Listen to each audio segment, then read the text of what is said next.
ಕೊರಿಯಾಳ ಗ್ರಾಮದ ಸಂಪರ್ಕ ಕಲ್ಪಿಸುವ ಸೇತುವೆ ಮೇಲೆ ನೀರು ಹರಿದು ಪರಿಣಾಮ ವಿವಿಧ ಗ್ರಾಮಗಳ ನಡುವೆ ರಸ್ತೆ ಸಂಪರ್ಕ ಕಡಿತಗೊಳ್ಳುವ ಮೂಲಕ ಸಂಚಾರ ಬಂದಾಗಿದೆ ಎಂದು ಬಸನಾಳ ಗ್ರಾಮದ ರೈತ ಮುಖಂಡ ಸದಾಶಿವ ಪಾಟೀಲ್ ದೂರಿದ್ದಾರೆ.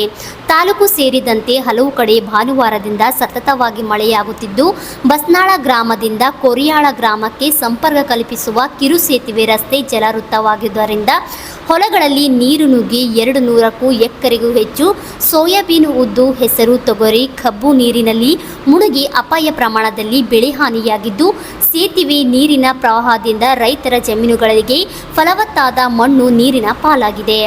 ಇದರಿಂದ ರೈತರು ಕಂಗಾಲಾಗಿದ್ದಾರೆ ಎಂದು ವಿವಿಧ ಗ್ರಾಮದ ರೈತರು ತಿಳಿಸಿದ್ದಾರೆ.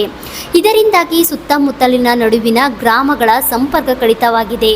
ಹಳ್ಳದ ಸುತ್ತಲಿನ ಹೊಲಗಳಿಗೆ ನೀರು ನುಗ್ಗಿ ರೈತರು ಬೆಳೆದ ಹೊಲದಲ್ಲಿ ಸೋಯಾಬೀನ್, ಉದ್ದು, ಹೆಸರು, ತೊಗರಿ ಬೇಳೆ ಹಾನಿಯಾಗಿದೆ. ಕೂಡಲೇ ಸಂಬಂಧಪಟ್ಟ ಅಧಿಕಾರಿಗಳು ಹಾನಿಯಾಗಿದ್ದ ಪ್ರದೇಶಕ್ಕೆ ಭೇಟಿ ನೀಡಿ ರೈತರಿಗೆ ಬೆಳೆ ಹಾನಿ ಪರಿಹಾರ ಒದಗಿಸಿಕೊಡಬೇಕೆಂದು ಗ್ರಾಮದ ಶಾಂತಕುಮಾರ್ ಪಾಟೀಲ್, ಮಲ್ಲಿಕಾರ್ಜುನ್ ಪಾಟೀಲ್, ಸತೀಶ್ ಹಿರಣ್ಯ ಮನವಿ ಮಾಡಿದ್ದಾರೆ. ನಮ್ದು ಇನ್ಶೂರೆನ್ಸ್ ಏನದ ನಾವು ತುಂಬಿದೆವು, ಇದು ಕ್ಲೇಮ್ ಮಾಡ್ಬೇಕಂತ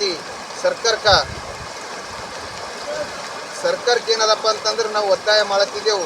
ಇಲ್ಲಿಂದ ಏನದ ಅಂದ್ರೆ ನಮ್ಮದು RSK ಆಫೀಸ್ದವರು, ನಮ್ಮ ತಹಶೀಲ್ದಾರು ಎಲ್ಲರ ಬಂದು, ನಮ್ಮ ತಲಾಟಿ ಎಲ್ಲರೂ ಬಂದು ಇದಕ್ಕೆ ಏನದಪ್ಪ ಅಂತಂದ್ರೆ ಇದಕ್ಕೆ ಬಂದು ಇನ್ಸ್ಪೆಕ್ಷನ್ ಮಾಡಿ ಅವರು ಮಾಡಿನ ಬಾದ್ ನಮಗೆ ಇನ್ಶೂರೆನ್ಸ್ ಪಾಸ್ ಮಾಡ್ಬೇಕಂತ.